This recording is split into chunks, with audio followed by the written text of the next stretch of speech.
الحمد لله رب العالمين والصلاة والسلام على أشرف الأنبياء والمرسلين وعلى آله وأصحابه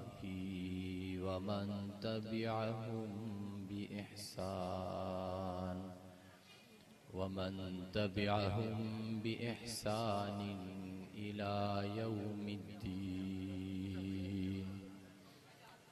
أما بعد فأعوذ بالله من الشيطان الرجيم. بسم الله الرحمن الرحيم. قل إن كنتم تحبون الله فاتبعوني يحببكم الله. قال النبي صلى الله عليه وسلم: من أطاعني فقد أحبني ومن أحبني كان معي في الجنة. صدق الله العظيم وصدق رسوله النبي الكريم، ونحن على ذلك لمن الشاهدين والشاكرين، والحمد لله رب العالمين.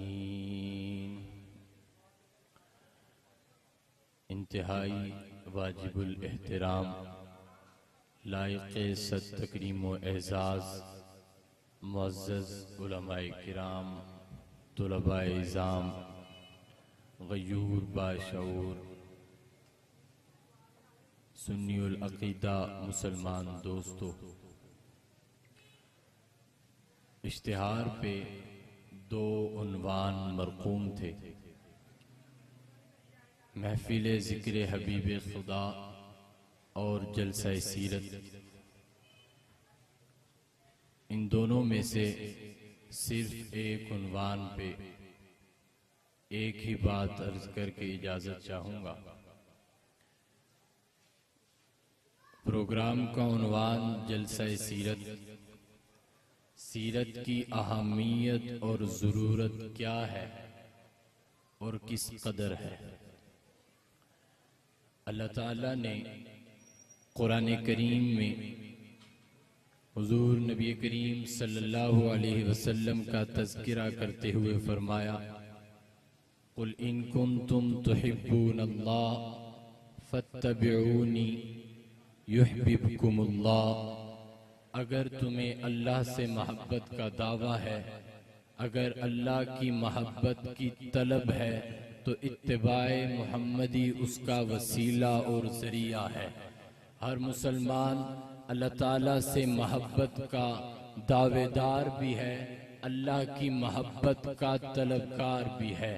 اب اس دعوے دار کو اپنے دعوے کی دلیل کی ضرورت ہے، اور اس طلبکار کو عملی میدان میں کسی سبیل کی ضرورت ہے. ان دونوں کی مشکلوں کو حل کرتے ہوئے اللہ تعالیٰ نے اگلے ہی جملے میں ارشاد فرمایا: فاتبعونی، اتباع محمدی کو اپنا وتیرہ بنا لو. اتباع محمدی کے ساتھ خدا کا پیار موقوف ہے.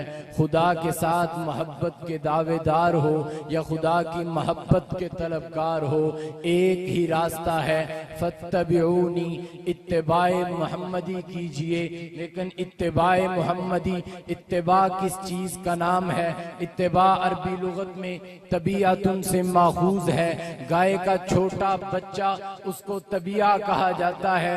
گائے سڑک پہ جائے، بچہ پیچھے چلتا ہے. وہ آگ میں کود جائے، بچہ پیچھے کود جاتا ہے. وہ پانی میں ڈوبنے لگے، بچہ اپنی زندگی کی پرواہ نہیں کرتا. شعور کی کمی کی وجہ سے اپنی ماں کا اتباع کرتا ہے، اسی چیز کو شریعت میں اتباع کہا گیا ہے کہ تمہیں اس میں فائدہ نظر آتا ہے تب تم نے بات ماننی ہے، نقصان نظر آئے تو تمہاری عقل کا نقصان ہے، تمہیں اتباع بہرحال کرنی ہے، حضور کا اتباع کرنا ہے۔ جب ہم نے اتباع کرنا ہے، عقل و شعور کو یہاں کام کوئی نہیں، تو ضرورت تھی ایک نمونہ ہو جس کو سامنے رکھ کے میں اپنی زندگی کے فیصلے کرتا جاؤں، شب و روز کے فیصلوں کا مدار میں اپنے اس نمونے پہ رکھوں۔ وہ نمونہ سیرت مصطفیٰ ہے۔ میری زندگی میں کامیابی کا مدار خدا کی محبت اور خدا کی نظر کرم ہے، اور خدا کی نظر کرم ملتی ہے مجھے اتباع محمدی سے، اور اتباع محمدی مشروط ہے نبی کی سیرت سے۔ نبی کی سیرت ضروری ہے، نبی کی سیرت کو اہمیت حاصل ہے کہ اس کے بغیر اتباع محمدی ناممکن ہے، اور اگر اتباع محمدی نہ ملا میری زندگی بنتی نہیں، میری آخرت سمرتی نہیں۔ انہی لفظوں کے ساتھ میں ایک شعر کہتے ہوئے دعوت فکر دوں گا اور آپ سے اجازت چاہوں گا کہ آؤ دوستو ایک کام کریں، آؤ دوستو ایک کام کریں، اسوہ مصطفیٰ کو عام کریں۔ جن چراغوں سے ہوتا ہے زمانے میں اجالا، ان چراغوں کا اہتمام کریں۔ وما علینا الا البلاغ۔ ماشاءاللہ بہت ہی خوبصورت انداز میں حضرت مولانا عمار صاحب اپنے خیالات کا اظہار فرما رہے تھے۔ اب انتہائی مختصر وقت کے لیے میں دعوت دوں گا حضرت مولانا سفیان چیمہ صاحب کو۔ یہ آپ حضرات علماء کرام کے خطاب بیان سن رہے ہیں، میرے بعد کافی سارے علماء اکرام تشریف